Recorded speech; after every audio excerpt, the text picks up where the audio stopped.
장 전 말씀은 29절 말씀입니다. 29절 말씀을 지난주에 함께 나눴는데 한번 다시 요 29절의 말씀을 소개하면요. 29절 말씀은 이렇습니다.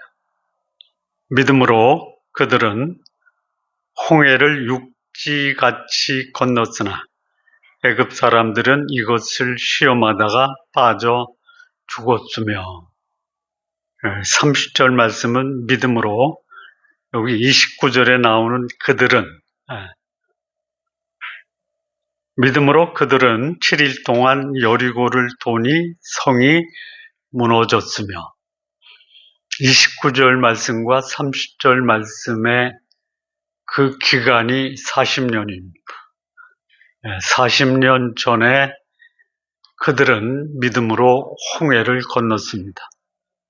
40년이 지난 오늘 그 홍해를 건넜던 이스라엘 백성, 광야의 1세대는 세상을 떠났고 그들의 후손, 광야 2세대에 가나안에 들어간 이스라엘 백성, 그들은 믿음으로 여리고 성을 7일 동안 돌고 그 성을 무너뜨립니다. 홍해에서 이스라엘 백성이 가졌던 믿음, 그리고 여리고 성을 돌아서 성을 무너뜨렸던 그들의 믿음, 그 믿음은 같은 믿음입니다. 믿음은 믿는 자의 믿음이 아니고 그 믿음을 갖게 된 믿음의 근원, 믿음의 근거, 믿음의 대상이 동일하다라는 겁니다. 믿음의 대상, 근거, 근원은 동일한데 홍해를 건널 때 이스라엘 백성이 가졌던 믿음은 소위 말하는 믿음의 초기 단계다.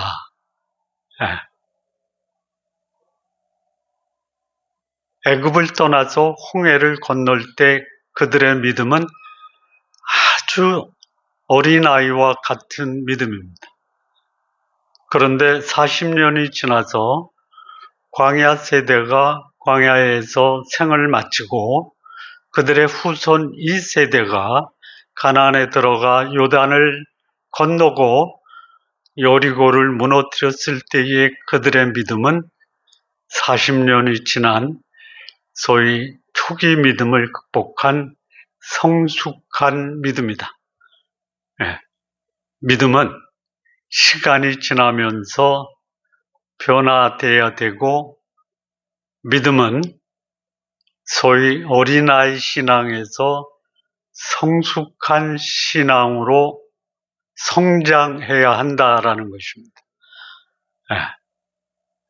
자, 40년 전 그들의 모습을 좀 볼까요? 사실 환경은요, 40년 전이나 40년이 지난 여리고 앞에서의 상황은 동일합니다. 뭐가 동일하냐? 홍해를 건넌다라는 것은 이스라엘 백성의 자력으로는 불가능합니다. 여리고 성 앞에서 이스라엘 백성은 그 성을 함락할 수 있는 군사적인 조건을 갖추지 못해요. 여러분, 여리고가 어떤 성이냐면요. 요단 서편 전체 도시국가 중에 가장 강력한 성읍이에요. 여리고 성을 좀 소개하면요. 여리고 성은요. 소위 말하는 외벽이 있어요. 그리고 그 내벽이 있는데 이거를 조사해 보니까요. 내벽과 예벽의 높이를 해보니까 거의 20m가 넘어요. 20m. 요거는 1943년인가 독일의 고고학자 3명이 여리고를 발굴하면서 밝혀낸 사실입니다. 다른 자료를 보니까 외벽이 2m 30, 내벽도 2m, 6m 이렇게 하는데 그거는 잘못된 자료다라고 확인을 했는데요. 20m예요. 그 내벽과 외벽 사이에 경사가 있어요. 그러니 여리고는 결코 함락될 수 없어요. 그래서 이 여리고는요, 소위 군사적으로는 결코 함락될 수 없는 성읍. 그 다음에 이게 요단을 건너 제일 먼저 나오는 성읍이에요. 그래서 경제적으로, 무역적으로 가나안의 요충지예요. 그리고 이 여리고는 소위 오아시스예요. 예, 생활 환경이 쾌적한 곳이에요. 그리고 이 여리고는 가나안 전체 도시국가의 가장 강력한 도시국가로 소위 가나안의 관문으로 다른 도시국가들의 소위 앞에서 막는 전초기지. 하나님이 그 여리고를 제일 먼저 가나안에 들어가서 여리고를 정복하라고 그래요. 그보다 조금 약한 성읍도 있어요. 근데 여리고가 어디냐면 가나안 중심부예요. 이미 요단 동편에 북쪽은 므낫세 반지파가 이미 정복을 했어요. 가운데는 갓지파예요. 사해 쪽에는 소위 루벤 지파가 가나안 동편을 점령했어요. 북쪽으로도 갈 수 있고요. 남쪽으로도 갈 수 있어요. 근데 유독 가운데 여리고를 돌파하라 그래요. 그러니까 이것은 마치 홍해처럼 이스라엘 백성이 점령할 수 없는 그거를 뭐라 그래요? 난공불락이라 그래요. 철옹성이라 그래요. 불가능해요. 요게 홍해와 여리고의 공통점이에요. 여러분, 믿음의 초기에 우리가 만나는 환경이나 40년이 지나서 성숙한 믿음을 가진 그 성숙한 사람의 환경도 극복하기 어려운 난공불락, 초롱성일 수 있다라는. 자, 그런데 여기에 홍해나 여리고 앞에 동일한 상황이 있습니다. 뭐예요? 거기에 하나님이 개입하셨다라는 거예요. 믿음으로 홍해를 건널 때 홍해를 건너게 하셨던 장본인은 하나님이십니다. 여리고를 정복할 때 난공불락 초롱성 같은 여리고가 무너진 것도 하나님이 개입하셨어요. 이스라엘 백성이 가졌던 공통점은 뭐예요?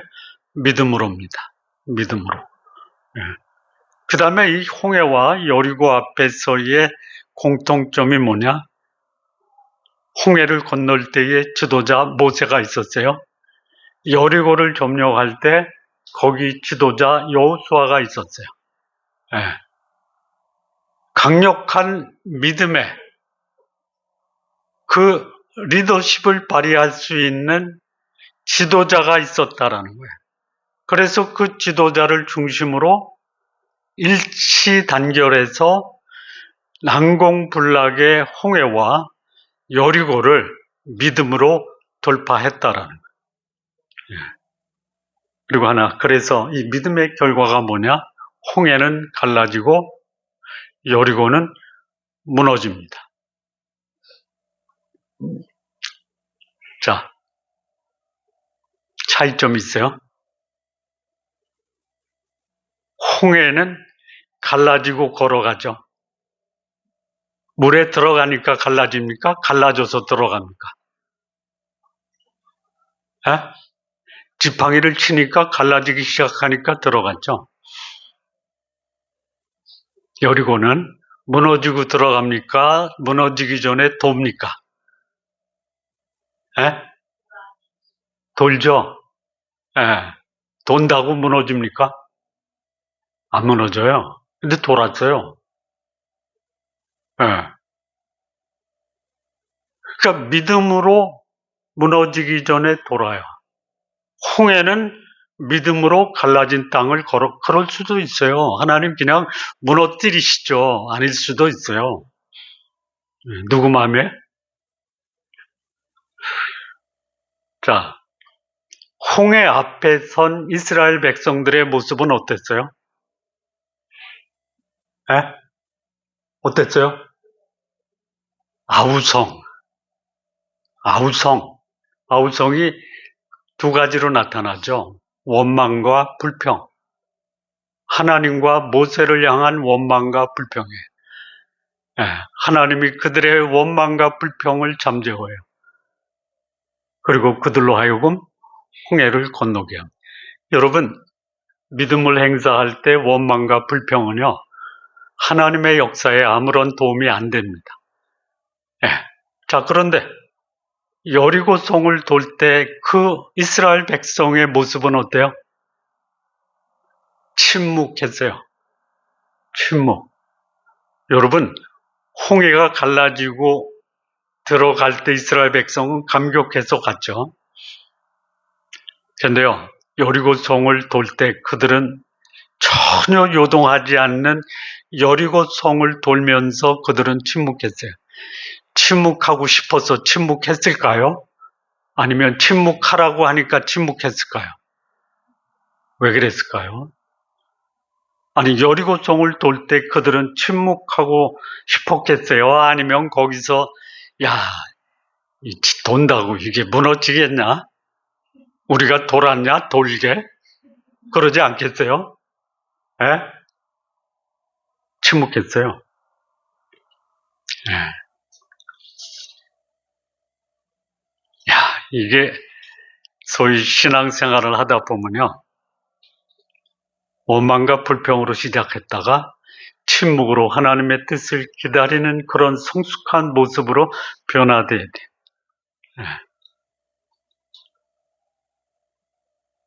홍해를 가를 때 하나님이 사용하신 도구가 뭐예요? 지팡이죠. 여리고를 돌 때 하나님이 사용하신 도구가 뭐예요? 법궤. 예, 법궤. 지팡이는 뭐예요? 하나님의 능력을 상징하죠. 예. 그런데 이 법궤는 뭐예요? 하나님의 임재를 상징하는 거예요. 예. 믿음이 연약할 때는 하나님이 능력의 지팡이를 줘서 홍해를 갈라요. 좀 성숙하면 이제 하나님의 임재 안에 거하면 침묵하면서 결코 정복할 수 없는 여리고 성을 정복하게 하신다라는. 예. 자, 홍해를 건너갈 때요. 하나님이 뭐라고 하냐면 너희는 가만히 있어서 여호와의 구원을 보라. 가만히 있었어요. 홍해가 갈라지기 전에. 영적으로 어린 믿음을 가진 그 시기에는요. 그냥 가만히 있으면 돼요. 가만히 있으면서 뭐 했어요? 원망과 불평했죠. 하나님의 능력의 지팡이로 그 환경을 열어주세요. 그런데 여리고는 어땠어요? 가만히 있었어요? 무너지기 전에 어떻게 했어요? 돌았어요. 언약궤를 앞세우고 돌았어요. 어린 신앙은 가만히 있어 원망과 불평을 하지만 성숙한 믿음은 하나님의 임재 가운데 약속의 말씀을 믿고 하나님의 능력이 나타나기 전에 순종하는 거예요. 네.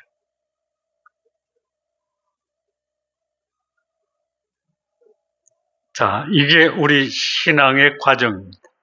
네. 애굽을 떠나서 홍해를 건너는 거, 요거를 우리는 신학적으로 뭐라고 하냐? 거듭난 칭의,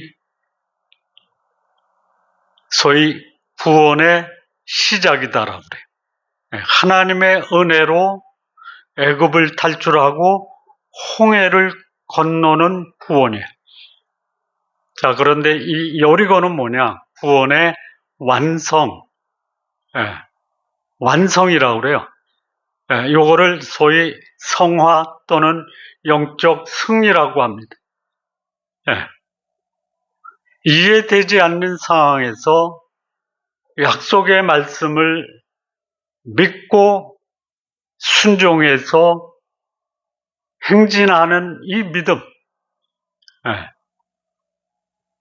우리는 지금 이 소위 출애굽과 홍해를 건너 광야를 지나 요단 건너 여리고를 정복하는 단계까지 가고 있는 거예요. 이 여리고까지 가시기 바랍니다. 광야에서 생을 마감하는 것이 아니고 홍해를 건너는 것으로 끝나는 게 아니고 요단을 건너 여리고까지 가시는 우리 성도님들 되시기 바랍니다. 자, 그러면 이 여리고 결코 무너지지 않을 것 같은 이 거대한 장벽이에요. 여러분, 성숙한 사람은 문제가 없다. 아니에요. 오히려 더 강력한, 결코 무너지지 않을 것 같은 장벽이 앞을 가리고 있어요. 환경은 안 바뀝니다. 뭐가 바뀌어요? 환경 앞에 선 내가 바뀌는 거예요. 요게 히브리서 11장 30절이에요. 이게 단순히 역사적 사건이 아닙니다. 오늘 이 여리고와 같은 무너지지 않는 성벽을 도는 우리들에게 이 여리고 성이 함락되는 그 역사적 사건이 오늘 우리에게 무슨 교훈을 주느냐라는, 우리도 지금 무너질 것 같지 않는 여리고 성벽을 돌면서 소위 하나님의 언약궤를 앞세우고 그리고 침묵으로 인내하면서 행진을 하면 하나님은 우리 앞에 있는 여리고 장벽도 무너뜨린다라는 거예요. 오늘 여러분들에게 있는 여리고 장벽이 어떤 거예요? 많죠? 많아요. 뭐 쉽게 얘기해 보자. 경제적으로 어렵다. 이것도 여리고 같죠? 건강이 악화된다. 이것도 여리고죠. 인간관계도 원만치 않다. 해결될 기미가 없다. 내 미래는 암담하다. 내 육신의 질병이 육신적 고통도 있지만 그것이 발전해서 정신적으로도 고통당한, 이게 다 여리고 장벽이 될 수 있어요. 이거 다 하나님이 그냥 지팡이로 그냥 다 제거해 주셨으면 좋겠죠. 얼마나 좋아 그러면. 그렇게 기도하세요. 기도하세요. 하나님, 저는 믿음이 어려서 하나님이 지팡이로 다 제거해 주셔야 됩니다. 하세요. 근데 하나님이 너 어린아이가 아니잖아.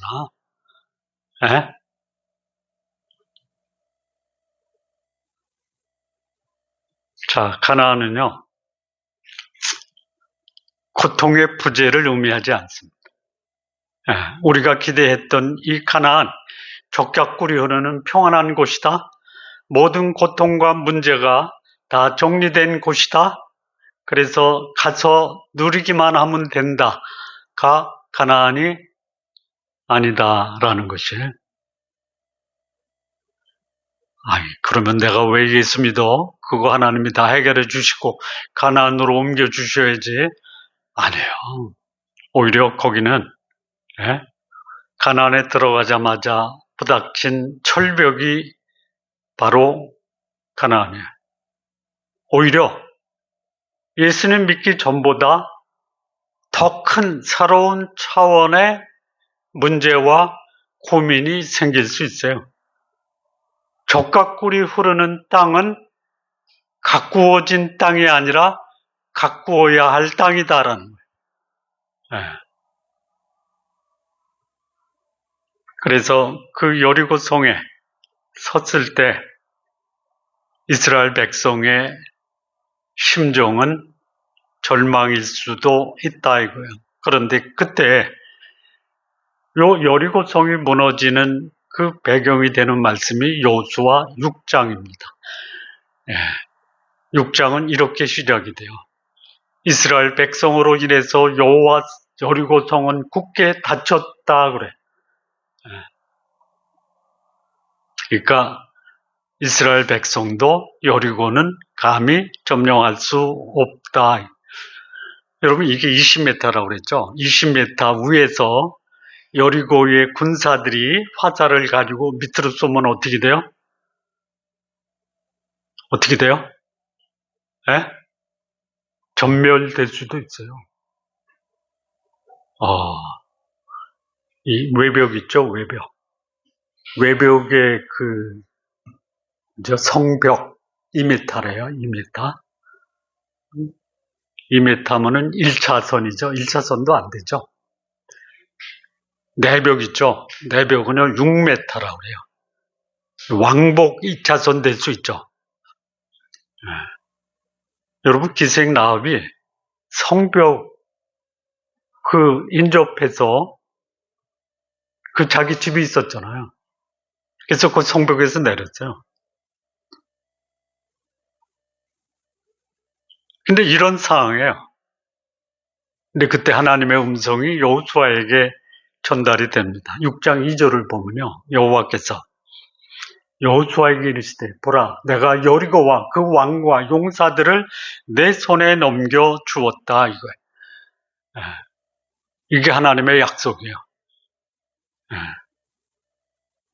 완전한 절망 속에 소위 난공불락의 여리고 훈련되지 않는 이스라엘 백성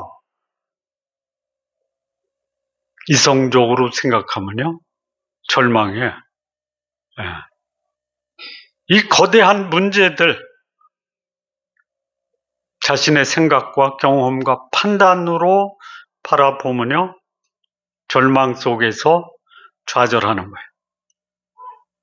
근데 그때 하나님의 음성이 들려옵니다. 뭐라 그래요? 여리고 왕과 용사들을 내 손에 넘겨 주었다. 하나님의 음성이 들려올 때요. 내가 바라보는 현실의 이 시선을 눈을 감고 침묵 속에 하나님의 음성에 귀를 기울이십시오. 귀를 열어서 전능하신 하나님 말씀을 들을 수 있어요. 이 귀를 막고 현실만 바라보면 그야말로 완벽한 절망입니다. 자, 이 여리고성이 무너지는데 하나님의 음성이 들려와요. 그게 믿음의 근거예요. 그러면 믿음을 갖게 됐잖아요. 하나님의 음성을 듣고 믿음을 갖게 됐잖아요. 이 성벽이 무너졌잖아요. 믿음으로 7일 동안 여리고성을 도니 무너졌다 이거예요. 믿음을 가졌어요. 성벽이 무너졌어요. 그 과정은 뭘까요? 이 과정에서 성벽이 무너지는 과정 속에서 하나님의 백성이 한 믿음의 행위가 있다 이거예요. 그것은 오늘 우리들에게 하나님이 요청하는 거예요. 네 앞에 있는 여리고 그거 내가 무너뜨릴 테니까 너는 내 말을 듣고 네 믿음을 행동으로 보이라 이렇게 말씀하세요. 결론부터 말씀드리면요. 5가지. 첫째는 뭐예요?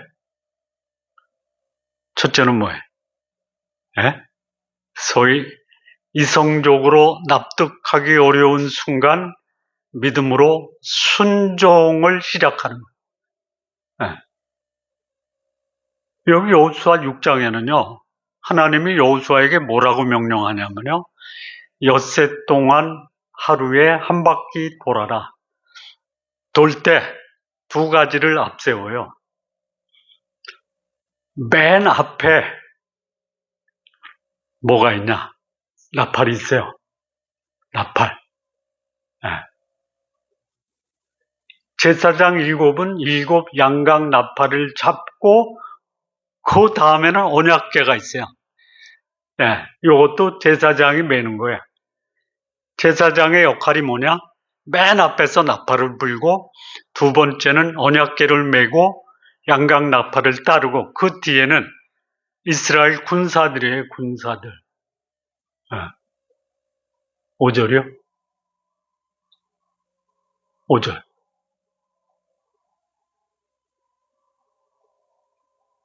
군사들이 있는데 몇 절인가요? 군사들이 나오는 9절이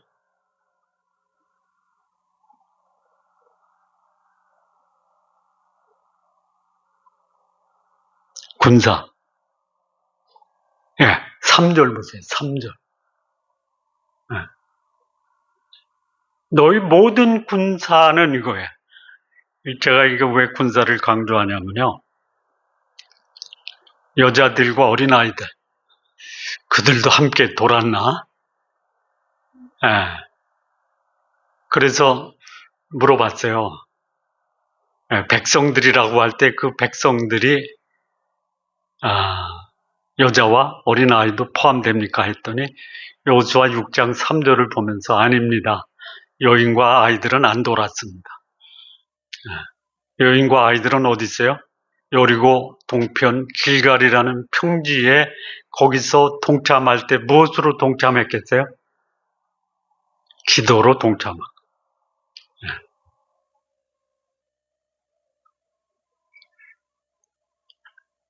그래서 이스라엘 백성이 한 게 뭐냐?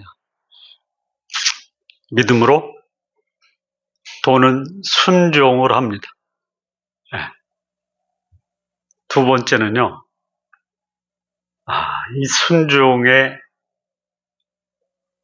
이 순종이 그냥 자발적으로 그냥 소위 그거 있죠.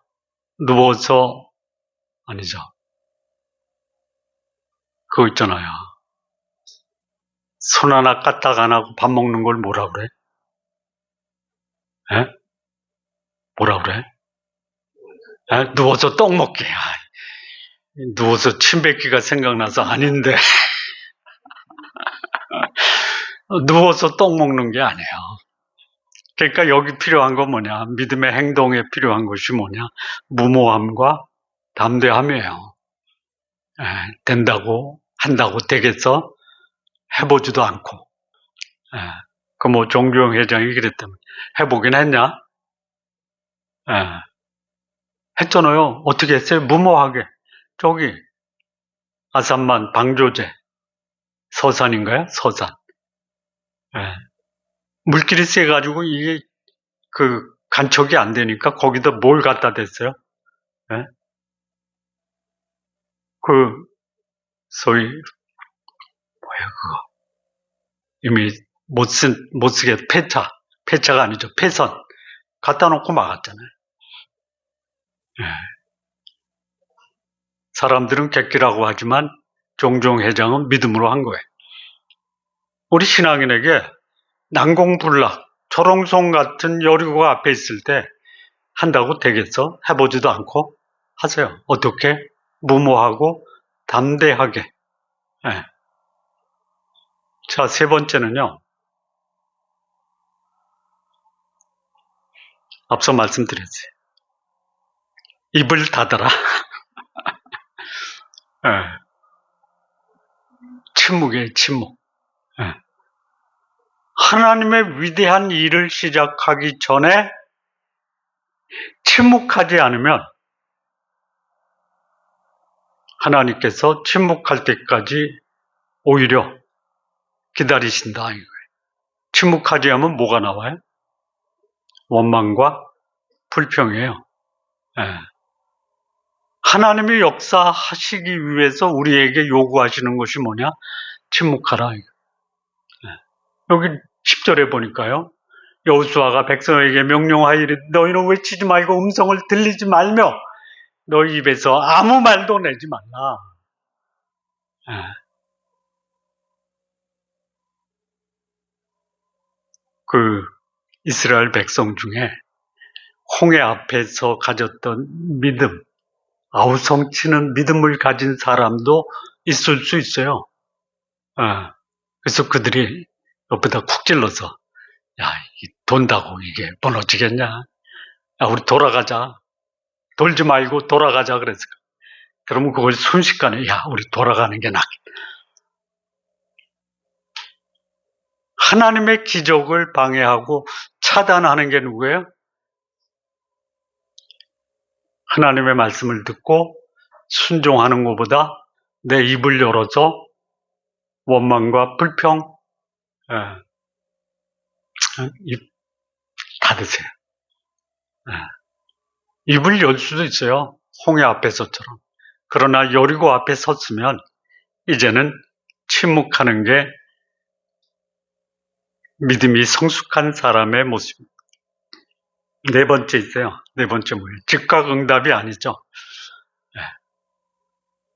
엿새 돌고 마지막 날 7번 도는 거예요. 자, 엿새 동안 돌 때 이스라엘 백성은 침묵했죠. 들리는 소리가 하나 있죠. 무슨 소리예요? 나팔 소리. 나팔 소리. 나팔 소리 뒤에는 언약궤가 있죠. 그 나팔 소리가 뭘 상징해요? 하나님이 우리 전쟁에 개입하신다. 그리고 하나님이 우리 가운데 임재하신다라는 거예요. 하나님이 개입하시고 하나님이 임재하면 어떻게 하면 돼요? 인내하는 거예요. 침묵하면서. 자, 그 나팔 소리를 들을 때 여리고 성에 있는 여리고 백성들은 어떤 심정이었을까요? 이미 여호수아 2장에서 이스라엘 정탐꾼이 라합의 집에 갔을 때 라합이 이스라엘 정탐꾼에게 한 말이 있어요. 너희 하나님이 애굽에서 역사한 것, 홍해를 가른 것, 요단 동편의 아모리 족속의 두 왕, 시온과 옥에게 행한 것을 듣고 이 가나안 사람들이 다 마음이 녹았다 그래요. 이미 하나님이 정지 작업을 해놓으세요. 그런데 나팔을 부는 거예요. 어땠을까요? 여리고 왕이 우리 한판 벌리자 해서 거기서 활도 쏘고 불도 내리고 할 수 있잖아요. 이미 낙심된 그 상황에서 나팔 소리가 들려요. 전이상실 이제 죽었구나. 그러면 하나님의 백성은 어떻게 하면 돼요? 하나님의 때를 기다리는 거예요. 때를 기다리는 거예요. 믿음으로 행진하면서 하나님이 역사하실 때까지 기다리는 거예요. 7일을 채우고 마지막 7일 7번 돌기 전까지는 한 장의 벽돌도 무너지지 않아요. 6바퀴 반 돌고 안 무너지네. 그래서 거기서 누군가가 원망을 했어요. 마지막까지 인내하셔야 돼. 그리고 5번째가 뭐가 필요하냐면요. 5번째, 무너지기 전에 뭐예요? 함성을 지르죠. 무너지기 전에 함성. 백성은 다 큰 소리로 외쳐 부를 것이라. 언제요? 7째 날 7바퀴 돌고 나서 함성을 외치는 거예요. 무슨 함성일까요? 무슨 함성이에요? 되겠어라는 함성이겠어요? 무슨 일이 일어날까의 함성일까요? 예? 기대의 함성이에요. 예. 성숙한 믿음의 사람이 난공불락의 여리고 앞에서 믿음으로 사는 그 믿음의 5가지 모습. 첫째는 뭐예요? 어떻게 순종해요? 온전하게 순종하라. 두 번째는 무모하고 담대하게 순종하라. 세 번째는요? 세 번째는 뭐예요? 침묵하라. 예. 내 의견과 주장을 내 마음에 담아두고 침묵하라. 그리고 끝까지 인내하라. 그러면 마지막 순간에 하나님이 이루실 것을 기대하고 함성을 외쳐라. 예. 이게 오늘 소위 성숙한 믿음으로 살아가는 사람이 그 앞에 있는 난곤불락의 여리고 앞에서 믿음으로 행해야 되는 5가지 모습이에요. 예. 그랬더니 어떻게 돼요?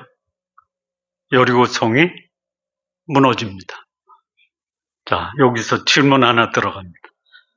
여리고 성이 밖에서 안으로 무너졌을까요? 안에서 밖으로 무너졌을까요?